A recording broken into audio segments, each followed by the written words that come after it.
জুলাই গণ অভ্যুত্থানে ছাত্র জনতা হত্যার সহযোগী ও সাবেক প্রধানমন্ত্রী শেখ হাসিনার দোসর মন্ত্রী এমপি সহ আওয়ামী লীগের নেতাকর্মীরা আইনশৃঙ্খলা বাহিনীর চোখ ফাঁকি দিয়ে কিভাবে দেশ ছেড়ে পালালেন সেই প্রশ্ন তুলেছে বিএনপি। এছাড়াও গণ অভ্যুত্থানে ২ মাসের মাথায় ও গণহত্যায় জড়িতদের মধ্যে যারা এর মধ্যে হত্যা মামলার আসামি হয়েছেন তারা কেন গ্রেপ্তার হচ্ছেন না সেই প্রশ্নও তুলেছেন দলটির নেতাকর্মীরা। দলের নীতি নির্ধারণী সূত্রে জানা গেছে, গত মঙ্গলবার রাতে বিএনপির স্থায়ী কমিটির বৈঠকে কয়েকজন সদস্য এসব বিষয়ে প্রশ্ন তুলে আলোচনা করেন। তারা বলেছেন, আইনশৃঙ্খলা বাহিনীর চোখ ফাঁকি দিয়ে তারা কিভাবে পালালেন তা জনমনে প্রশ্ন দেখা দিয়েছে।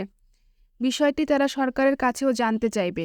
বৈঠকে প্রায় ১৬ বছর ধরে বিএনপি সহ আন্দোলনে থাকা রাজনৈতিক দলগুলোর নেতাকর্মীদের বিরুদ্ধে মিথ্যা গায়েবী মামলা প্রত্যাহারের বিষয়ে কথা বলেন কয়েকজন নেতাকর্মী।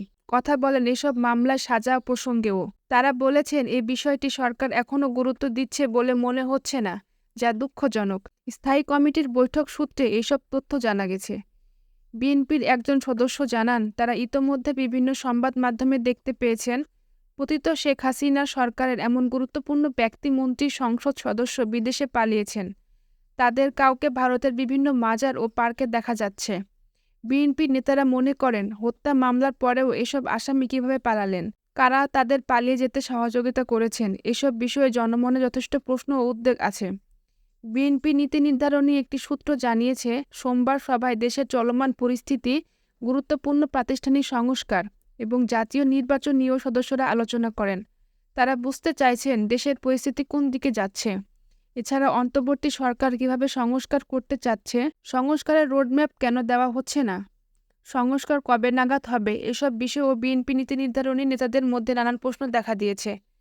বৈঠকের সব কর্মকাণ্ডে সরকারের ধীর গতি নিয়েও প্রশ্ন তুলেছে কয়েকজন নেতা। এর পেছনে কোনো উদ্দেশ্য রয়েছে কি না সে ব্যাপারে সজাগ থাকার কথা বলেছেন তারা। নাম প্রকাশে অনিচ্ছুক স্থায়ী কমিটির একজন সদস্য বলেন, নির্বাচন প্রসঙ্গে অন্তর্বর্তী সরকারের সঙ্গে তারা আলোচনার প্রয়োজনীয়তা অনুভব করছেন। বৈঠকে অন্তর্বর্তীকালীন সরকারের রাষ্ট্র সংস্কার উদ্যোগের বিষয়ে দলীয় অবস্থান ঠিক করতে ৬টি কমিটি গঠন করেছে বিএনপি।